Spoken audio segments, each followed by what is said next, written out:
World Cup Carnival. It's day 2 and we look ahead to the big match for today for Pakistan because they are starting their campaign against Netherlands. But how many of you were surprised by New Zealand completely annihilating defending champions England by 9 wickets?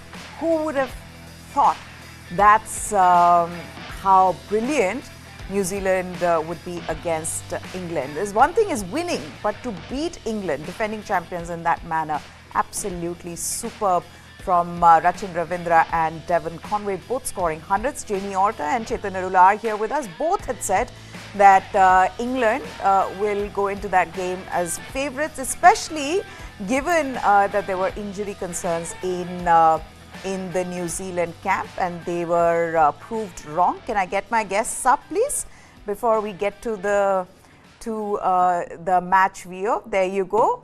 So, gentlemen, I know that both of you are big New Zealand supporters, but that kind of thrashing, I mean, come on, we didn't expect it, and it was wonderful to watch. Chetan? Hello, Meha. Absolutely, it was amazing. It was mind-boggling. My headline for last night's news report was New Zealand and Rachin Ravindra have decimated England and decimated the defending champions. It was astonishing. Yes, the pitch was supposed to play better under lights, but this better that the English bowling attack had no teeth at all. And Rachin Ravindra, whose position is not really fixed. Number 3, he's opening, he's batting in the middle. His position is not fixed. He's a floater. He comes in at number 3 and plays the innings of a lifetime. Devon, Conway, probably one of the best batsmen around at the moment. It was complete decimation. Let's talk about boundary count, okay? They lost on boundary count in 2019. Yeah. England scored 27 boundaries yesterday. New Zealand hit their 28th boundary by the 28th over. In 28 overs, they had already scored 28 boundaries. It was amazing. It was brilliant. And, it was the perfect way to start this World Cup because the defending champions decimated and New Zealand announcing their arrival in the World Cup. Absolutely. I think this was revenge very sweetly served to England, Jamie, especially what happened in that 2019 World Cup final. Because it's one thing that you expect a team like New Zealand to win against England, but to absolutely thrash them. That was as cruel a demolition job as any. And to do it in that style, to do it in an opening game, to do it when you don't have Kane Williamson in that team, you're just told that Lockie Ferguson's not fit, Ish Sodhi is not fit, Rachin Ravindra probably wouldn't have even got an opportunity, but because he did, he scores a wonderful 100 in India. So a lot of subplots, but in the end, this was a good start to the World Cup in the way that people wouldn't have expected. Absolutely, because like we discussed, when you don't have team, like you knew before you got to India that you're going to be without Team Saudi for a while, but then, you lose someone like Lockie Ferguson on the match day. Ish Sodhi was not fully fit. And, that depleted resources can send a team, either two ways. It can inspire them to do things, or it can just leave them in a bit of a mess. Before we come to that outstanding partnership between the two centurions, I said yesterday that probably you could replace Kane Williamson, the batsman, but you might not be able to replace Williamson, the tactician. Look at how Tom Latham handled his very depleted resources, okay? Jimmy Neesham was not supposed to bowl. He had 8 expensive overs. Ravindra bowled 10, was very expensive, but he still used them very, very well. Glenn Phillips comes on. He's a guy, he's bowled a lot in T20s. Doesn't do so much in one day. He comes and gets 2 wickets to constantly keep that England team, which bat from 1 to 9, 1 to 10, to constantly keep them under pressure. It's a massive statement from Tom Latham. Now, Tom Latham, we all know what he can do, but perhaps the wider public doesn't have a certain appreciation for what he does behind the stumps. He's very, very good. He's been doing this for a while now, because let's face it, Williamson is an outstanding player, but he's in that Deepak Chahar, Washington Sundar pool where he often breaks down after a few matches. So I think Tom Latham has probably come along leaps and bounds in being given the captaincy on a fairly regular basis. I think we saw that. You know how I didn't see this team. I said yesterday, if Trent Bolt doesn't get early wickets, I see this team storming to 350. They didn't even get to 300, and I think it's the first time when 1 to 11 in any one-day match all got into double figures. And a story, you talked about subplots. There's a subplot right there. For the first time, 1 to 11 all get to double figures, but they don't even get to 290. So hats off to them. Coming very brief to Ravindra, I'm sure we'll all talk about them. Chetan saw him bat the whole time. I don't know whether England were prepared to have Ravindra come in. We keep talking about right, left, right, left. Yesterday's match just underlines my point that right, left is drastically overrated. If you have two capable left-handers, send them in. You know, they didn't send a right-hander in. You know, and look at the way this guy batted. 5 sixes, 11 fours, and a partnership of 273. I mean, we talk about statement wins. This is a statement win from the Black Caps. Absolutely. So defending champions England were left searching for ways to stop Devon, Conway and Rachin Ravindra from scorching their way to centuries in the World Cup opener in Ahmedabad, where New Zealand chased a target of 283 in 36.2 overs to win by 9 wickets. Having been put into bat, England struggled for partnerships as a threadbare New Zealand bowling attack, missing Tim Southee, Lockie Ferguson and Ish Sodhi, chipped away with wickets. Matt Henry claimed 3 wickets and Mitchell Santner 2 during a miserly 10 overs, from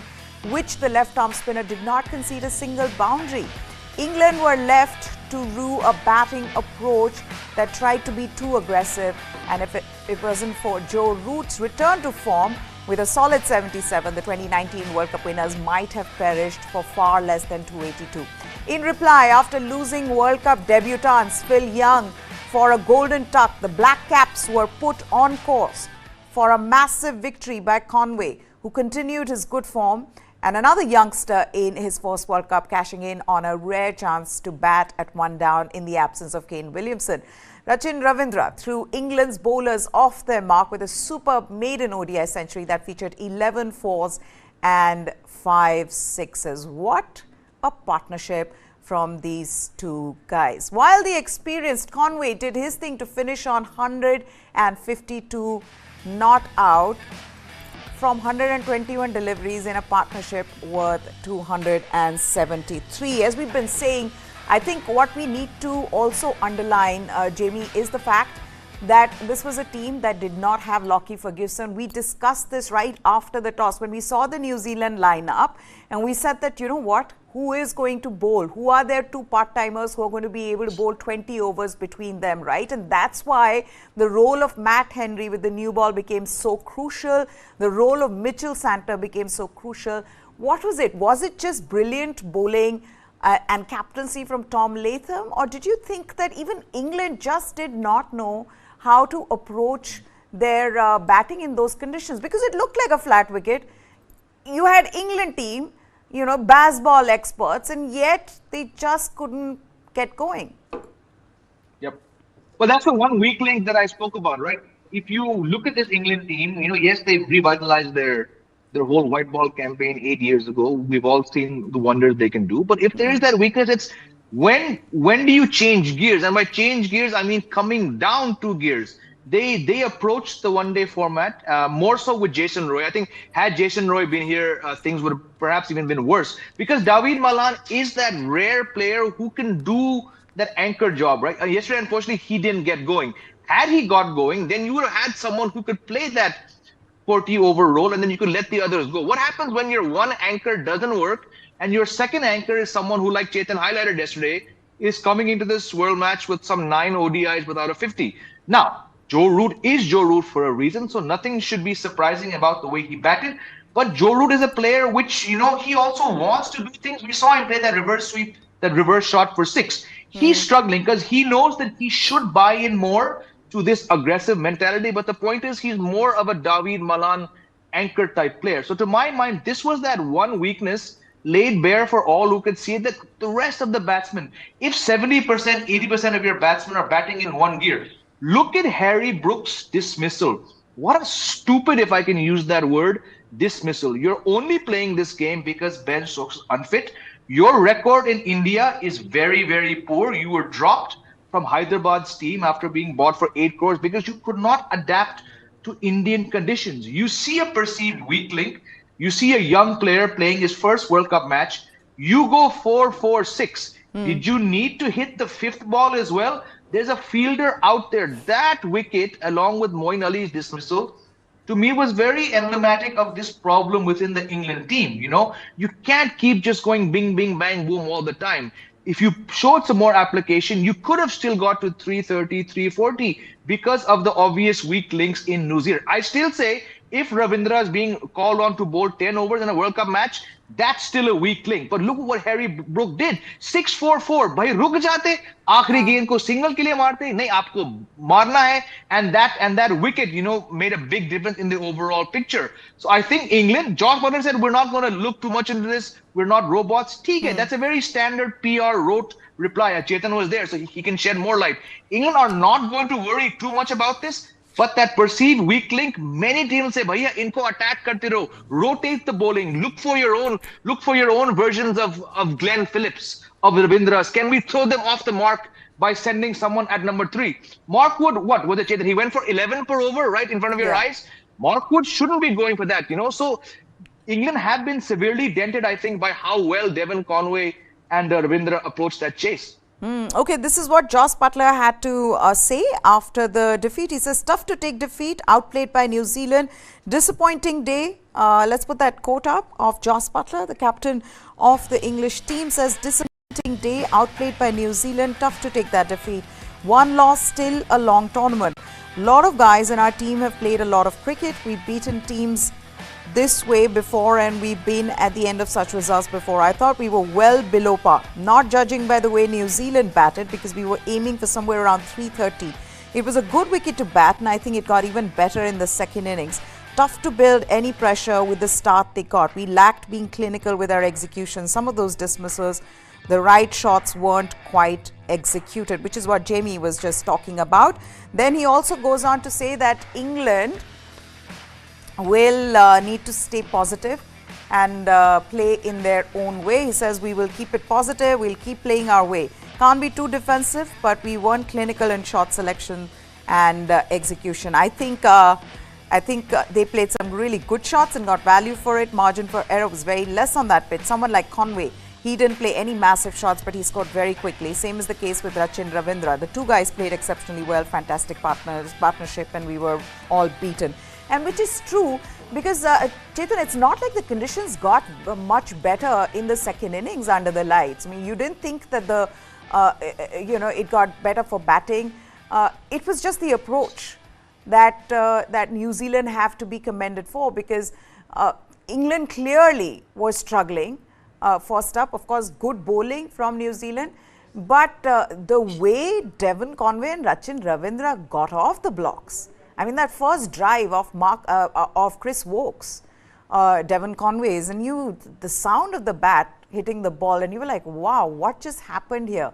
And that carried on, till they won.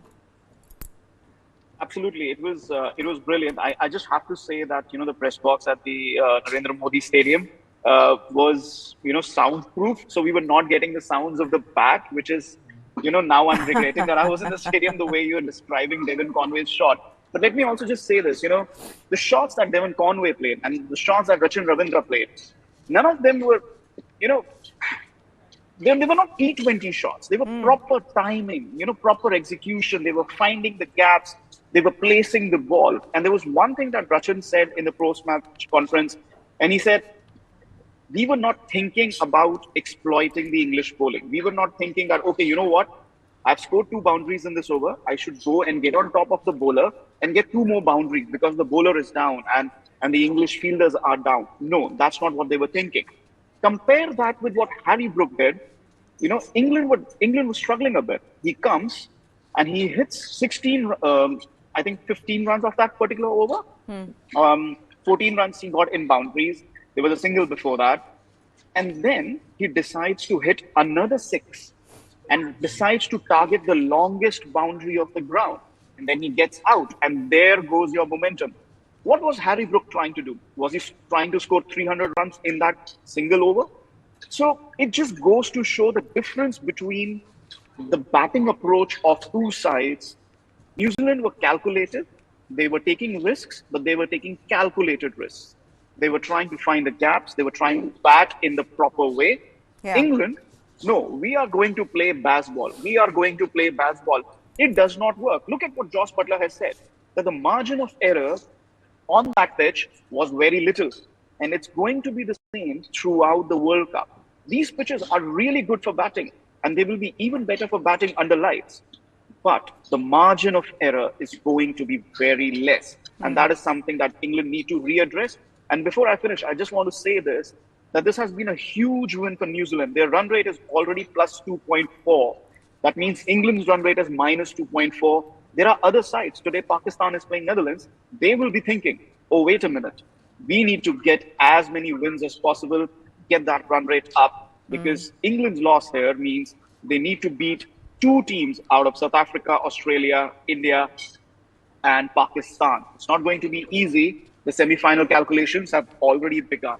No, absolutely. And to be able to do that with what, some 84 balls remaining, that just goes on to show how absolutely brilliant New Zealand were. Now, this is what Tom, I'm also going to ask you, Chetan, since you were there, and I know there's a huge conversation on social media about the lack of spectators at the Narendra Modi Stadium. Now, the official figure is, I think, 47,000. That's the official figure, but of course, you know, Chetan will tell us more about that official figure and whether it was really that empty. Chetan, before I move on to the next match that Pakistan are playing against Netherlands today, tell us about the fans there, because before the match, when I spoke to you, you said, you know, fans are coming in and you're going to see at least 25 to 35,000 fans in the stadium. In the evening, of course, the numbers got bigger.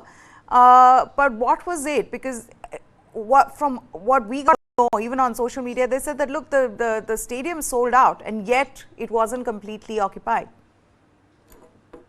Well, there are two or three different things here, Meha. We have to consider all of them. First of all, I told you, 25-30,000 was easily my estimate when we were doing the pre. I was standing outside the stadium and I saw so many people coming in and everything. The other point here is that 80% of the stadium, it's a huge stadium. It's the biggest stadium. It's bigger than MCG. And I have gotten lost in MCG. You know, MCG is that big. And this is a bigger stadium than MCG. It's a huge stadium. 80% of the stadium is without shade. So a lot of people were standing in the concourse. They were standing in between the stands. I was talking to a couple of fans there. I was talking to a very nice auntie G who was eating ice cream, wearing the India cap, and she was there to cheer for England and New Zealand in a World Cup match. And the fans were walking around on the concourse. They were there in droves. Now, it's a huge stadium. So that's the first point. The fans were there. It's a huge stadium. It's a 130,000 seater stadium. In fact, it's a 135,000 seater stadium. In cricket matches we only use 110,000 because of the side screens, right? In a 110,000 seater stadium, 40,000 will make it look like the stadium is half empty. There's no other way to put it. Now let's talk about numbers. I spoke to the ICC people. They said 45,000 plus. I spoke to the BCCI people. They said 40,000 plus. The exact figure was not given to me, but they gave me an approximation, 45,000 plus and 47,000 plus. So let's take it somewhere around that. Let's say 40,000 people walked in yesterday. 40,000 people in a 110,000 seater stadium is going to look empty. There's no way about that. But here are a few questions. Is 40,000 a great attendance number for a non-India ODI in India? It is. It's a good number. Right. Should the World Cup opener have been an India game for better optics, for even more attendance? Yes, I understand that India-Australia needs to be played on Sunday. India-Pakistan, India-England, India-New Zealand, all of them need to be played on a weekend. But you could have started with India-Sri Lanka. You could have started with India-Netherlands. And even then, 90,000 people would have showed up in the stadium. So, should the World Cup opener have been an India game for better optics, for helping the tournament get off to a fantastic frenzied start? Yes. Absolutely. Yes. That is the broadcaster's blame. That is the BCCI's blame. Now, That's, there's the third yeah. question in here. Okay. There's the third question in here. Has the ticketing, has the scheduling been pathetic? Absolutely. There is no doubt about it. Why was it still empty? Are you telling me there are not more than 40,000 people who wanted to watch England, New Zealand? There are. Yeah. But the problem is that the BCCI, how does the BCCI distribute tickets? They give it to the associations, the state associations, and they distribute tickets for free. If people are getting tickets for free, they are not spending money. They are not traveling to go and watch England, New Zealand. So they can choose whether to go to that game or not.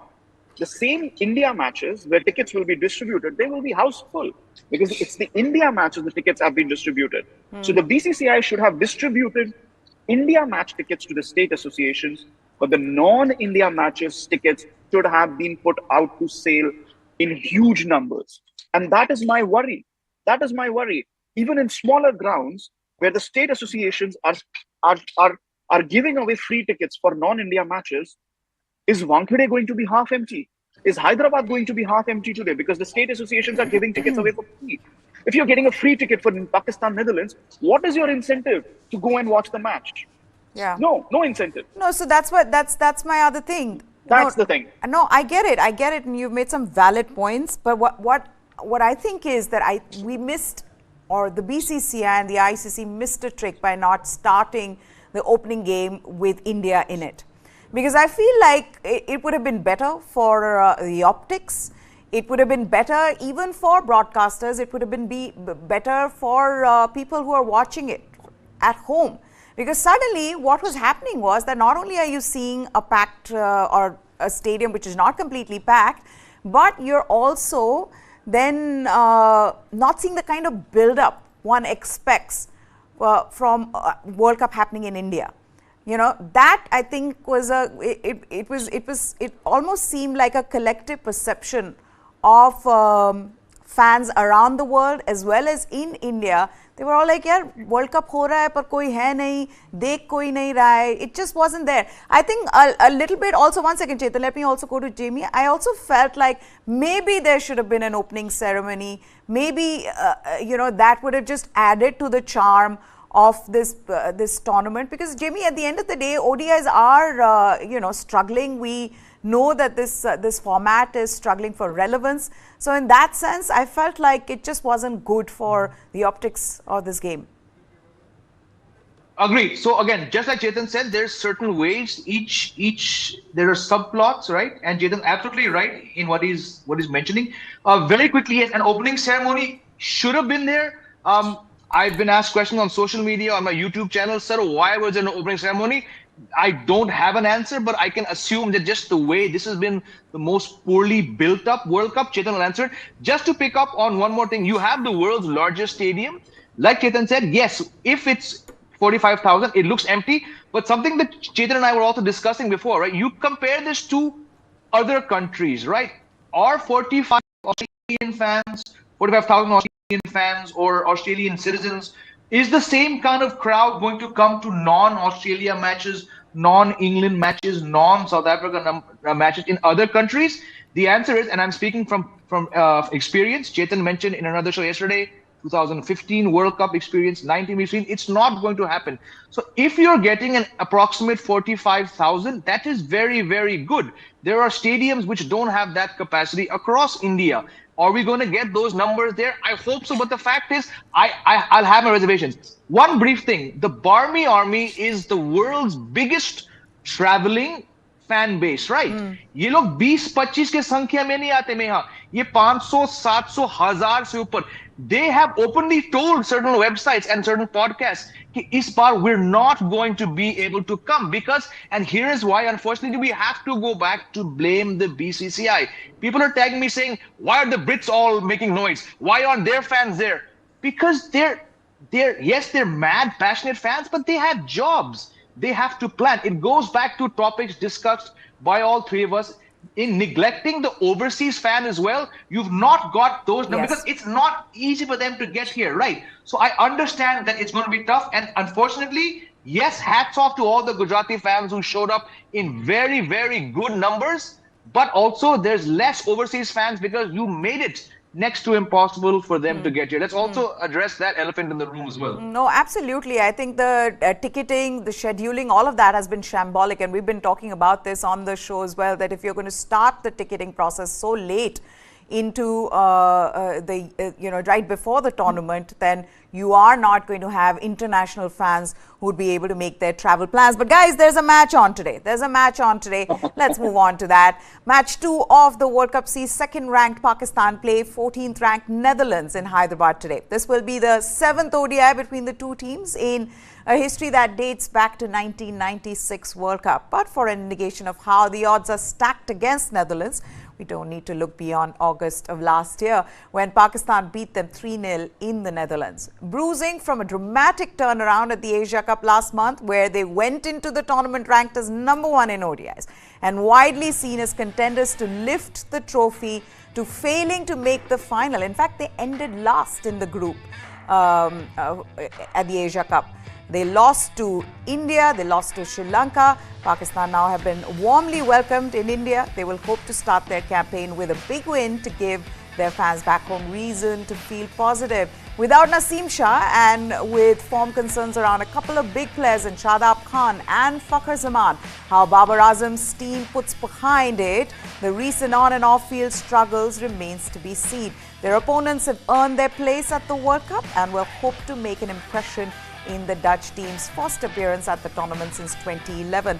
Led by Scott Edwards and with some fine all-rounders in Pastor Lead, Colin Ackerman, Logan Van Beek, as well as the nearly 39-year-old Rolo van der Murf, Netherlands will need every single performer to stand up on the biggest stage. And they know what's at stake. They know that this is their one chance where they can just showcase their cricket. And so a big moment for the Netherlands team, but also a big moment for Pakistan because Chetan, from not being given visas, not knowing whether they are going to be traveling for the World Cup, they are here. They've been warmly welcomed. Biryani has been had every day. Babar Azam is sick of answering that question, but here they are. They're going to start action. This is also a huge moment for Pakistan, especially given that so much has changed since the beginning of the Asia Cup now.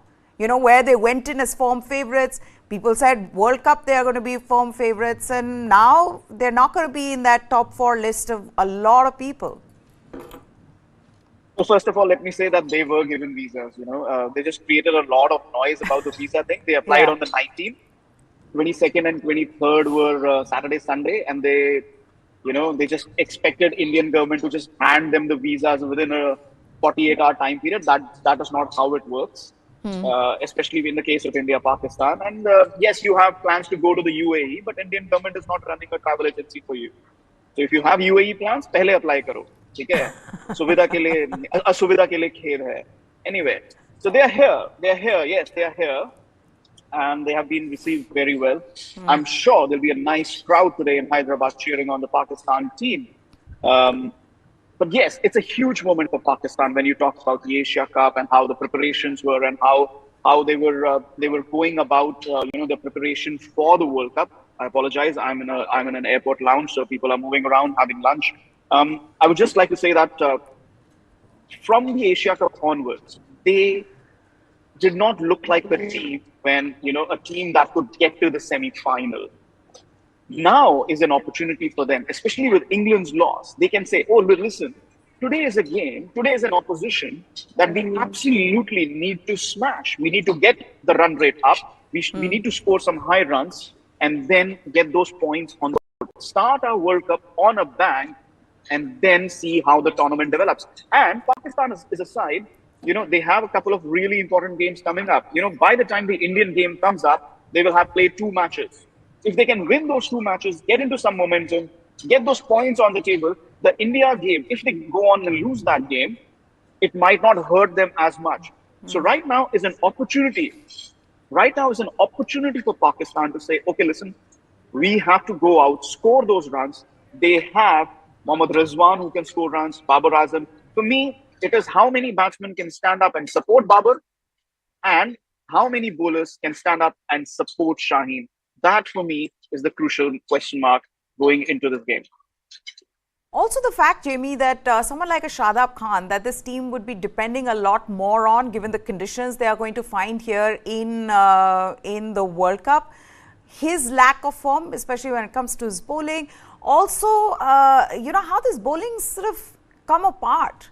I mean, from Naseem Shah's injury to Shadab Khan's lack of form, Fakhar Zaman's lack of form. You're really looking at a team that does on paper. How do you see them making that turnaround? Look, they've always been this confounding team, right? I think most Pakistan cricket fans will hope that their campaign does not start off the way it did the Asia Cup. Babar Azam getting 150 against Nepal and Shadab taking 4 wickets. They'd probably actually hope for a closer match because we saw how things unraveled. Of course, when you lose a bowler of the capability of Naseem Shah, it's a big loss. But if you can call on someone like Hassan Ali, who's had his share in Pakistan winning trophies before, as well as the ICC Champions Trophy in 2017, it's not a bad replacement to have. So yes, there are very obvious problems, but I think now that net run rate is going to become even more important.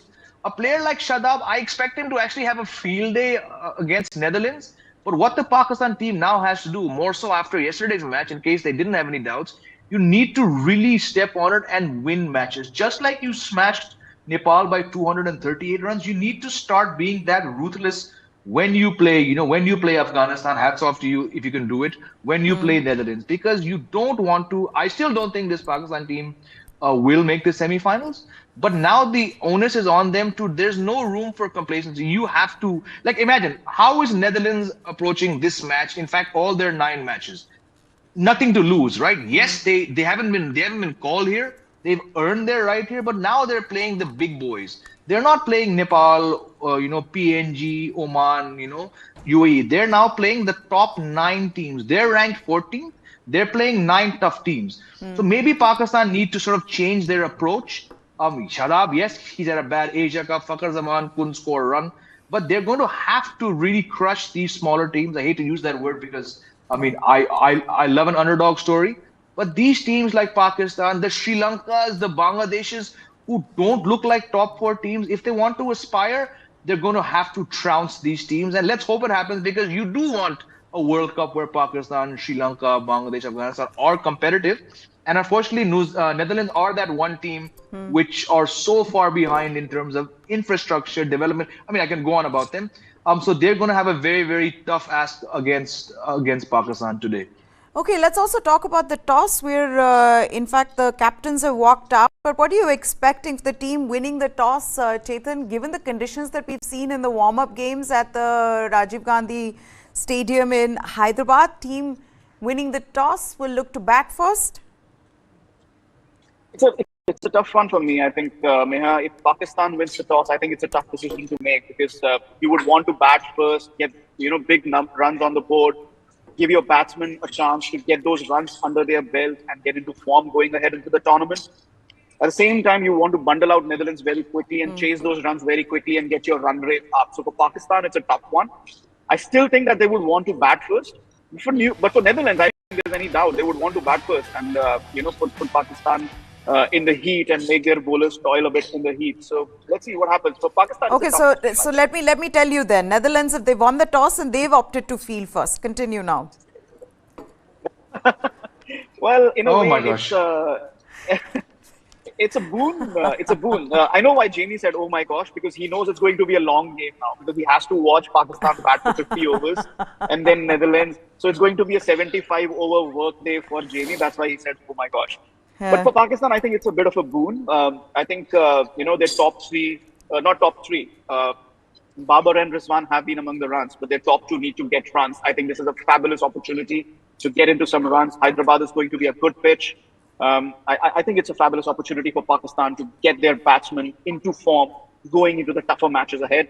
So, yeah, if I am a Pakistani fan, I would say thank you, Netherlands. I feel, I don't know, do you guys agree that for teams like Pakistan, especially when they are playing a team like Netherlands, Jamie, we've been talking about the net run rate, and especially with the kind of statement that New Zealand have already made with the win over England. Will there be pressure then to really win against these teams by a big margin? Because by game 5, by game 6, you would want to have a better net run rate, right? So you've got to start doing that now against every team that you play, especially the smaller teams. Will there be that pressure on teams like Pakistan? Oh, absolutely. Like I was just saying, it's Pakistan. It's a lot of people won't agree, but I'm going to throw in South Africa into that same mix, just purely based on their abject World Cup history. These teams now need, like to my mind, and I hope, Maya and Chetan, I hope I'm proven wrong.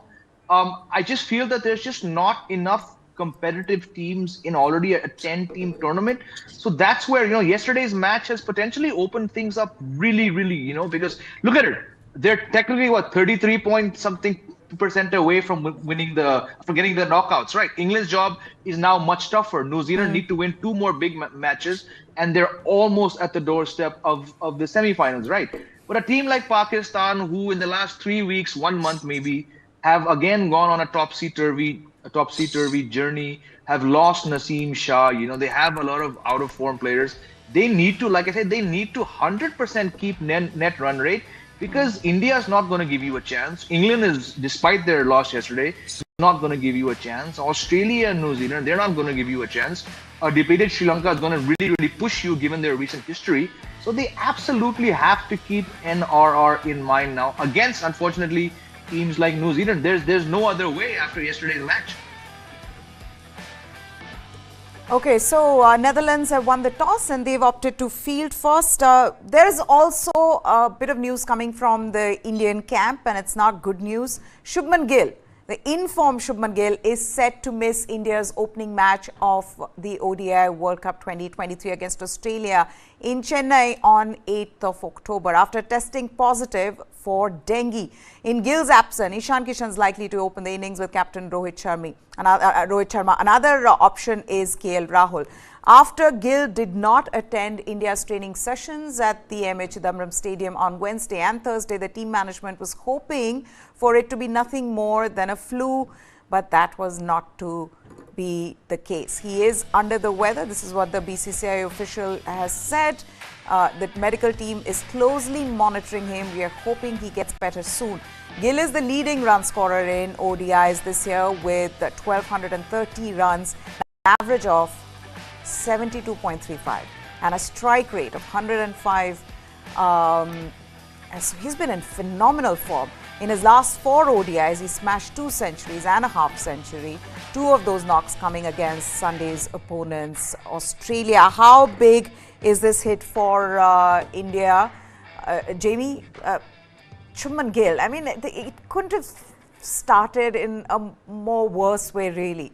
He's the informed batter. This, all eyes are on him. Everybody's talking about how this is going to be a big tournament for Shubman Gill. He could potentially be India's top scorer given the kind of form that he's in. And now he is going to be missing that opener. Of course, it's a loss because he's your best batsman this year. If you look at all 3 formats put together, he's the leading one-day run getter. He's closing in on Babar Azam at the top of the one-day rankings for ODI batsmen. So it's a big, big loss. I just think more than this match, though, I think Ishan Kishan, you have a capable replacement, but it's that match against Pakistan. They need Shubman Gill firing and fit for that match. Of course, when he's not there for any match, it's a loss. But I'm going to stick my neck out and say they'll probably be okay against Australia without him. But that match on the 14th, they need him because it's Pakistan, because it's more than anything else, it's Ahmedabad, where Shubman Gill has cracked the template for scoring runs. How big a loss is it going to be, Chetan? Do you agree with Jamie as well? That's not a big deal, especially because Ishan Kishan, who is likely to replace him, he is in good form. But then it's Shubman Gill. He has been the best ODI batsman this year, right? So in that sense, for India, how big a blow is this? think it's a big deal. I think it's a huge deal because when you're getting into the World Cup and you're playing a game like Pakistan, yes, he's obviously going to miss the Australia game now. Um, and the thing with dengue fever is that you don't really recover very, very quickly because it weakens the body. And we are playing in high heat. We're playing 100 over games. If it was a T20 over game, I would still understand that he recovers and then he gets onto the field. But if he's down with dengue fever, then I think he's going to be out for 2 to 3 games, and he won't be coming back before that. So Shubman Gill might miss both the Australia game and the Pakistan game. And for me, it's a big deal because he's been in stupendous form, and he's in a way perfected the art of batting on these pitches in India. Like I've said before, I think he's a little suspect when the ball is not coming onto the bat that well, but that's a game. That's a facet of the game that he can adapt to going ahead in his career. But right now, he's perfected the art. Even at this young age, he's perfected the art of batting on these pitches, going big, scoring big hundreds. So it's a huge miss. And also because going into a tournament, you don't want your plans to be changing at the last moment. Yes, Ishan Kishan has done really well, and he will now probably open in Chennai. And also, I please beg you, do not ever mention KL Rahul opening for India in ODI cricket. I was just going to ask that. Stuff of nightmares. Let's not go there at all. He's found his niche batting in the middle. Let him stay there. It's the stuff of nightmares. Please don't mention KL Rahul opening again. Jokes apart, Ishan Kishan will open the innings, KL Rahul in the middle. But again, from an Indian perspective, you don't want to change things at the last minute. You don't want to change things because of reasons which are out of your control. So it's not, it's not something that you can't control, but you have to make do with it. And I think Ishan Kishan would be ready to step up. Okay, moving on, India blew away Bangladesh in the first semi-final of the Asian Games in Hangzhou, beating their neighbours by 9 wickets. India's spinners restricted Bangladesh to 96 before Tilak Varma blazed away to a 25-ball half-century to give their side an emphatic win and seal a berth in the final of the men's cricket competition. Indian spinners were brilliant after inviting Bangladesh to bat, taking 8 of the 9 wickets, keeping Bangladesh to a meagre total of just 96. Yes, Sai Kishore and Washington Sundar, they shared 5 wickets between them as Bangladesh struggled to build partnerships. In reply, India lost Yashasvi Jaiswal early, but Ruturaj Gaikwad along with Tilak Varma did not let India falter after that, chasing down the target in 10 overs. Talk about making a statement, talk about being emphatic in their win. India once again showing, Jamie, who's the boss now. They're of course going to be waiting for who they will meet in the final. The second semi-final is on between Pakistan and Afghanistan. But how big is this for this young side, the Asian Games, to be part of this multi-team event and then to make it to the finals? India have already reached their best ever medals tally, and there's another medal coming in cricket. Yeah, I think it's fairly expected because the moment we realize that Asian Games is going to clash with the World Cup, you automatically know that all the competing nations, barring the lower teams, are going to be sending their second string teams: India, Pakistan, Bangladesh, Afghanistan, Sri Lanka. You look at those 5 teams, who has the best bench strength and who has the best depth? It's India. If your Asian Games team is led by Ruturaj Gaikwad, it features Washington Sundar, Arshdeep Singh, my favorite young spinner, Ravi Bishnoi, Yashasvi Jaiswal, Tilak Varma. These are young players, but they're big ticket players. They have experience of playing IPL for so many years. So to me, it was, in fact, I said this, and then Chetan corrected me saying, technically, it's not a trophy they're going to win. I said this when India did not look like winning the Asia Cup. I said India's first trophy this year is going to come at the Asian Games. Very happy that the Rohit's team went and won the Asia Cup before that. But this was India's easiest medal, easiest trophy of the year, because simply the talent pool is so drained by the fact that Bangladesh, Afghanistan, Pakistan, Sri Lanka have their best teams playing the World Cup. So it's very, very obvious that India, to my mind, are getting another gold medal a couple days from now. Okay, with that, we're going to wrap this up. Thank you so much, Chetan and Jamie Alto, for joining us here. News9 Live is what you need to subscribe to for all the latest from this ODI World Cup. We have, all the action from the World Cup as well as the Asian Games that we'll be giving you all the news from. That's it. Goodbye. Thanks for watching.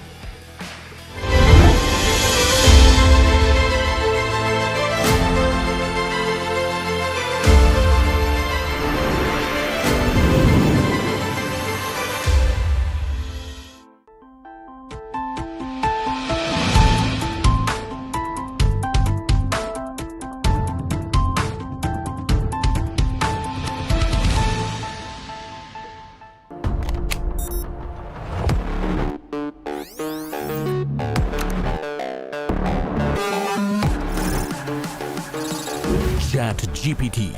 It can generate codes and human-like responses through text, write stories, and do a lot more. I work in a newsroom with anchors, researchers and scriptwriters, graphic artists, producers, video editors, camera crew. But does a newsroom really need them today? All of us have to think about unique and distinctive value addition that cannot be automated or repeated or replaced by a machine. ChatGPT may kill many companies. A human has to be in the loop with an ability to control this. Dark Side of the Boom. Streaming now.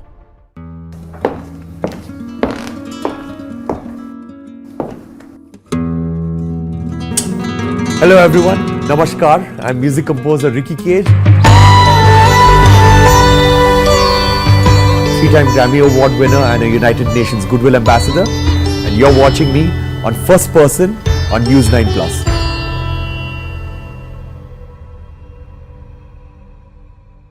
This and more streaming now on the world's first news OTT, News9 Plus. Download now.